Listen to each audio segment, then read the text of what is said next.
Salam cerdas. Sesi komen berita pagi ini saya akan mengomentari berita yang baru saja dirilis oleh S&P, sebuah lembaga keuangan ya, S&P Global, itu merilis tentang Purchasing Managers Index Manufaktur, PMI. Nah, sebetulnya PMI ini dikeluarkan oleh beberapa lembaga termasuk Bank Indonesia, meskipun di Bank Indonesia singkatannya adalah From Manufacturing Index. Tetapi yang rutin dikutip oleh media itu adalah yang dari S&P Global. S&P Global ini tidak hanya merilis tentang PMI Indonesia, tapi banyak negara.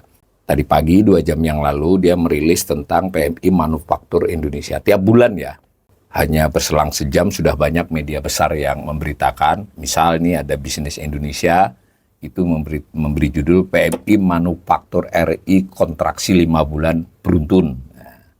Lalu S&P Global sendiri merilis, nanti kita lihat. Lalu ada Bloomberg Technos memberi judul lagi sudah 5 bulan Manufaktur RI kontraksi. Kemudian CNBC itu malah langsung memberi judul peringatan buat Prabowo, PMI Manufaktur RI ambles 5 bulan. PHK Intai RI. Nah, kurang lebih itu dulu media-media yang memberitakan. Mari kita lihat rilis dari PMI itu sendiri. Dari S&P maksudnya.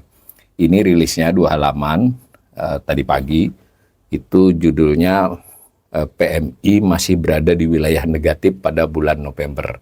Jadi PMI Manufaktur Indonesia dari S&P ini, S&P Global, saya ulangi, tiap bulan ya. Ini masih negatif. Kita baca dulu, ini sebelum kita baca berita dari rilis itu, kita baca metodologinya biar kita paham itu apa maksudnya. Nah, di bagian bawah itu dijelaskan PMI Manufaktur Indonesia dari S&P Global ini disusun oleh S&P Global ya, berdasarkan jawaban-jawaban kuesioner bulanan yang dikirim kepada manajer pembelian yang tergabung dalam satu panel. Terdiri dari sekitar 400 perusahaan manufaktur. Ini untuk Indonesia ya. Untuk tiap negara dia beda. Nah, oleh S&P Global itu dikelompokkan berdasarkan ukuran sektor dan tenaga kerja perusahaan ini, jumlah tenaga kerja yang dipakai. Itu sudah dilakukan mereka sejak April 2011. Respon dari responden itu dikumpulkan pertengahan kedua setiap bulan. Jadi untuk data November ini pertengahan kedua kemarin ya, sekitar 2 minggu yang lalu, itu diolah, dihitung berdasarkan jawaban bersihnya dari 400 orang itu untuk beberapa item yang ditanyakan. Nah, maka kalau 50 skornya untuk item itu berarti yang menjawab naik dan menjawab turun itu sama. Kalau lebih dari 50 banyak yang menjawab naik atau meningkat ya. Dan sebaliknya kalau di bawah 50. Nah, secara total ada diolah, maka nilai totalnya berapa. Nah, mereka mengolah dari pertanyaan-pertanyaan itu adalah rata-rata tertimbang. Di sini disebutnya terjemahannya rata-rata terukur. Nah, pertama komponen permintaan baru. Jadi permintaan baru komponennya itu berat tertimbang untuk rata-ratanya 30%, lalu output itu 25%, tenaga kerjaan 20%. Waktu pengiriman dari pemasok itu 15% dan stok pembelian 10%. Nah, itu diolah ya. Nah, kira-kira begitu. Saya ulangi lagi, ini judulnya PMI masih berada di wilayah negatif. Ini ada grafiknya dari selama berapa ini? 2011, 12, 13, 14, yang 24-nya ini khusus untuk. Temuan pokok dari survei mereka untuk bulan ini, pertengahan bulan tadi, pesanan baru kembali menurun. Jadi turun ya pesanan baru, tetapi output itu meningkat. Terjadi penurunan jumlah tenaga kerja. Lalu kepercayaan terhadap prospek masa depan, karena ada aspek itu tadi, itu menguat. Nah ini tapi secara rata-rata tertimbang tetap masih dalam kondisi kontraksi karena di bawah 50. Kita bacakan aja ya. Kondisi operasional sektor manufaktur Indonesia terus melemah selama bulan November sejalan dengan tren terkini. Pesanan baru selama 5 bulan berturut-turut itu mengalami penurunan. Tingkat ketenaga kerjaan berarti mereka menyerap tenaga kerja, mempekerjakan orang juga menurun. Namun, kata S&P, ada kabar positif dengan peningkatan produksi untuk pertama kalinya dalam 5 bulan. Jadi dalam hal komponen produksi output itu naik dan stok juga bertambah karena ada ekspektasi untuk tahun mendatang. Nah, kurang lebih begitu. Setelah mereka hitung dengan berat tertimbang, itu nilainya adalah 49,6. Berarti masih di bawah 50. Berarti itu masih secara total lebih banyak yang menyatakan mengalami penurunan atau dinilai penurunan. Nah, karena pada bulan Oktober nilainya 49,2 ya, jadi masih melambat. Nah, tetapi S&P ini menekankan faktor utama tetap ada pada peningkatan dari 49,2 sampai 49,6 itu tadi ekspansi produksi.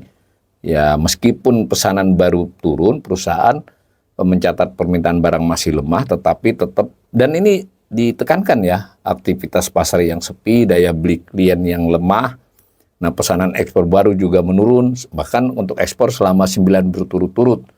Jadi ini saya kira perlu benar kita perhatikan ya, terutama otoritas ekonomi, bahwa dari S&P ya tanda petik dia kan netral, dia swasta gitu ya, dia juga produk-produknya, risetnya begini, bahkan yang lebih detail adalah untuk melayani klien dia kan, ini bagian yang untuk publik. Itu maka tetap saja kita harus membacanya, ini nampaknya terjadi penurunan yang cukup signifikan. Ini dijelaskan lagi, output meningkat namun pesanan baru turun dan seterusnya lah. Nah, di sini si Paul Smith ya di sebelah kanan itu komen terhadap data itu dari Direktur Ekonominya S&P Market Intelligence ini. Data survei November menunjukkan hasil yang beragam saat menilai kesehatan sektor manufaktur Indonesia. Di satu sisi, peningkatan output menjadi kabar baik karena perusahaan meningkatkan produksi untuk membangun inventaris dan menyelesaikan pekerjaan sebelum terjadi peningkatan penjualan dan permintaan tahun depan. Namun yang kurang menggembirakan adalah kinerja penjualan yang terus melemah, ya, turun selama 5 bulan berturut-turut. Hal ini membuat perusahaan tetap berhati-hati dalam mempertimbangkan jumlah tenaga kerja. Ini penting nih ya. Jadi ada untuk tidak mengganti karyawan keluar atau dalam beberapa kasus melakukan PHK. Jadi kira-kira kalau ada yang keluar karena berbagai sebab tidak diganti gitu loh, berarti kan berkurang. Nah, bahkan ada yang memang melakukan PHK. Nah, kata si Paul, permintaan adalah kunci bagi kinerja sektor pada masa depan. Tanpa ada peningkatan penjualan yang masih jauh dari kepastian, meskipun perusahaan optimis, performa sektor ini kemungkinan akan tetap tertekan dalam waktu mendatang. Nah, misalnya kita lihat beritanya si CNBC yang sejam setelahnya, jadi baru ini judulnya sudah peringatan buat Prabowo ya, PMI Manufaktur RI ambles 5 bulan, PHK intai RI. Jadi dia mengutip rilis tadi, menggarisbawahi pernyataan Paul itu. Nah, yang menarik ini sama lah isinya ya. Yang bagus nih dia membuat gambar begini, jadi saya sangat sarankan media-media yang seperti ini, ada beberapa sih, CNBC Indonesia salah satunya, sering memuat gambar yang begini, jadi kita bisa enak nih lihat. Kalau mau di get the data juga bisa, nih kita dapat Excel-nya. Kalau di Excel-nya nanti kita malah dapat data yang lebih panjang, tapi sumbernya ada ya. Nah, ini lihat yang maksudnya 5 bulan itu ini 49,6, sebelumnya 49,2, sebelumnya 48,9, sebelumnya 49,3. Nah, baru di bulan Juni yang masih 50. Kalau kita perhatikan ini kan yang paling berat pada saat COVID ya, itu juga 5 bulan. Sebelumnya juga pernah di 2019, tapi relatif dekat dengan 50 ya. Nah, ini kan dekat dengan 50. Jadi COVID itu, jelang COVID itu sebenarnya sudah turun. Indonesia memang dinyatakan COVID baru bulan Maret 2020, tapi negara-negara lain sejak 2019 sudah COVID, sehingga mungkin ini ada faktor kita kan ekspor. Nah, di beberapa negara yang tujuan ekspor itu sudah kena COVID, itu kira-kira begitulah salah satu sebabnya. Tetapi menariknya ini sudah pulih secara perekonomian, minimal yang dikatakan oleh otoritas ekonomi, tetapi kita semua mendengar soal opini, pendapat, data, tentang menurunnya daya beli, termasuk menurunnya kelas menengah, ya itu kan bisa di ini semua. Kemudian juga laju konsumsi rumah tangga yang stagnan, dan seterusnya. Nah, sehingga saya kira ini benar ini si CNBC ini memberi judul peringatan buat Prabowo. Jadi bisa kebayang ya kita pada saat, karena PMI ini menggambarkan sektor industri, kurang lebih begitu. Kalau berdasarkan ini, tipis kemungkinan kan ini sudah November, kemudian kemarin Oktober, September, nah Oktober, November, Desember itu kan adalah triwulan keempat. Maka dengan begini pertumbuhan industri di triwulan keempat itu tidak mungkin bisa menanjak. Paling fall itu sama dengan tahun sebelumnya di kurun waktu yang sama. Nah, sementara sektor industri ini memberi kontribusi paling besar dalam pertumbuhan ekonomi masih segitu lagi. Jadi masih 0,95, hampir 1% dari 1% poin dari misalnya 5%. Dengan cara melihat seperti ini, optimisme pemerintah untuk akan tumbuh 5,1 sepanjang 2024 dan lebih, sedangkan APBN 5,2 nampaknya tidak akan tercapai. Saya sendiri dari lembaga saya, Bread Institute, sejak awal meramal itu hanya 5,0.